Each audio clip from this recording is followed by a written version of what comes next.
Surat textile માર્કેટના વેપારી સાથે 24,45,000ની છેતરપિંડીના મામલાની અંદર સુરત ક્રાઇમ બ્રાન્ચે આરોપી અશોક બદ્રીપ્રસાદ શર્માને રાજસ્થાનથી ઝડપી પાડ્યો છે।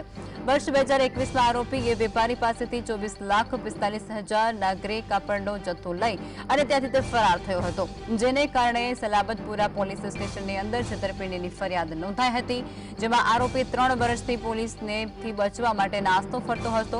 ત્યારે હાલ પોલીસે આરોપીને પકડી અને આગળની કાર્યવાહી હાથ ધરી છે।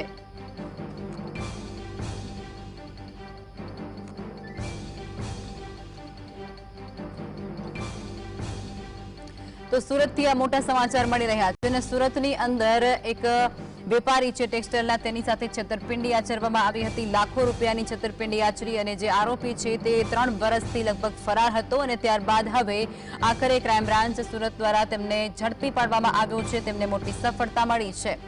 સંવાદદાતા શાહિસ જોડાઈ ચૂક્યા છે ફોનલાઈન પર।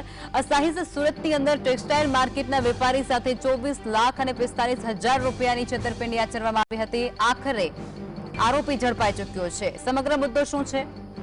બિલકુલ છે, ચોક્કસપણે જે રીતના સુરત શહેરની અંદર ટેક્સટાઇલ માર્કેટમાં અવારનવાર છેતરપિંડીના બનાવ સામે આવતા હોય છે, ત્યારે ફરીથી છેતરપિંડીના બનાવના પગલે ક્રાઇમ બ્રાન્ચની ટીમ દ્વારા આરોપીને પકડી પાડવામાં આવ્યો હતો। 24,45,141 રૂપિયાની છેતરપિંડી કરવામાં આવી હતી। ક્રાઇમ દ્વારા અશોક બદ્રીપ્રસાદ શર્માને રાજસ્થાન ખાતેથી પકડી પાડવામાં આવ્યો છે।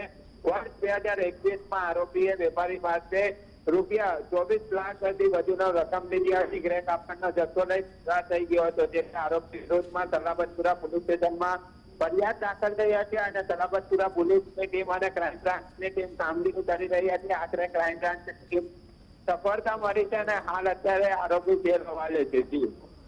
જી શાહિસ, આભાર।